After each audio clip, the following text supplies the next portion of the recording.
मुरलीधर साहेबांचं एक call problem solve. कारण त्यांचं काम मी टाकायत ऐकलं की म्हणजे असं की ते सकाळी 6 वाजता येऊन, म्हणजे असं नगरसेवक मी कधी पाहिला नव्हता की सकाळी असा उठून पूर्ण प्रभागात देखरेख किंवा काय कोणाची अडचण किंवा हे सगळं बाकीचे जे त्यांची कोणाची लोकांची काय कामं राहिल्यात हे त्यांची विचारपूस बाकीचे असं आम्हाला पण हाच नगरसेवक पाहिजे.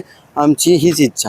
आता म्हणजे ह्या एरियात बघायला गेला तर ग्राउंड नाही पोरांना खेळायला, तर नगरसेवक म्हणजे नुसतंच येतात, पाया पडून जातात, आम्हाला मत द्या, हे द्या. जे रिअल फॅक्ट आहे ते रिअल आहे. जो काम करणार तोच निवडून येणार, बाकीचं काय नाही. मुरलीधर जाधव कसं आहेत आमच्या इथं फर्स्ट टाइम, कारण ते राजारामपुरी टाका विभागात होते, पण आता सगळं चेंज झाल्यामुळे मुरलीधर जाधव, रोहित पवार म्हणजे त्यांची मिसेस, परत असे 4 जण आहेत भाजपचे.